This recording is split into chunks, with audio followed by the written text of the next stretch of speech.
Welcome to Adobe Spark. We're going to use Adobe Spark today to create a video. Now, you log into Adobe Spark, you go to spark.adobe.com.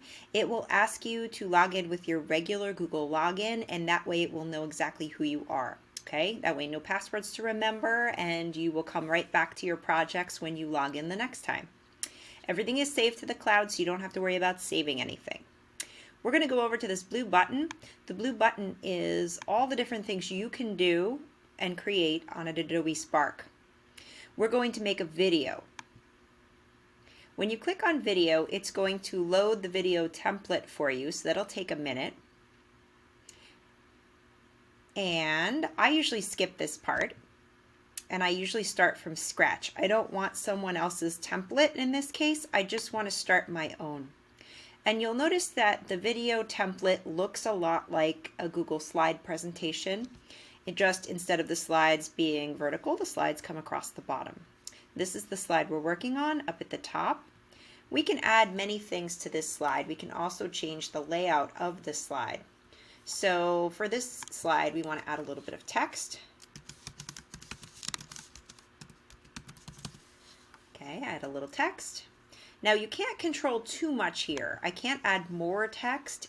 Adobe Spark is limited. It's just meant to be something that you can work within the parameters that they provide you.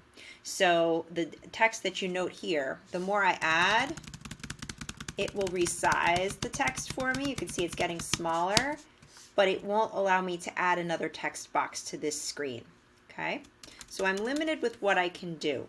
I can also control the size by making it bigger up here or smaller up here. All right, now in addition to that, I can add a photo. So I want to upload a photo. I can do a couple of things here. I could find a free photo. Let's see, we're working on a diet project. So if I want to add this slide to my background, I can do that, and my text will appear right where it belongs. Now, if I'm creating this and turning this into a commercial, I may want to give this a voiceover. It's very easy to do that. That big red button at the center is our microphone button. All we're going to do is click on it, and when I click on it, you'll notice it starts to record me. My diet project. If I want to play that back, my diet project. Okay, you can hear my recording, and you can hear there's some background music. One of the things that Adobe Spark does well is it adds music to your presentation. You can see that up at the upper navigation bar, you have options from layout, which are your full screen. You can do a split screen. We can see what that looks like. Okay, that changes the way it looks. You can also change the side that your picture appears on.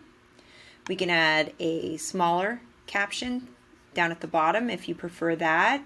You can add a few different types, and this would allow you to add your name. By Mrs. Manganello. Okay, so now when I hit play, my diet project. Okay. You can also change the theme, and what that's going to change is the background colors, the fonts. So for example, if we change to this one, you'll notice that the theme will change. Okay? And if we were to change the background, you can't see it on this slide because we don't have anything, we don't have any of the background actually showing, but we can change that as well, and you can see it changed it on my next slide. Okay, you can also add music. You can resize. I don't really know that you need that for what you're working on, but they do have a widescreen and a square option. And you can add music. Now the music that we have is Across the Bridge. We can hear it. All right, if you want to browse around and see what you'd prefer, you click. Whatever is check marked, that's going to be the music that you're hearing on the final production. Okay? You could also lower the sound of your music across all your slides, or you can turn it off. Okay? So you have options. You can't switch music within your presentation, nor can you turn it off for certain slides but not others. If you decide on music, it has to run throughout. Okay? That's the basics. Anytime you want to add another slide, you just add a slide and you can do exactly the same thing again. And then all of your choices come back. The theme stays throughout all of your slides. But you can change the layout on the other slides, and you can add the text and pictures that you might want. Okay? When you're all ready with your presentation, you're going to click on the download button.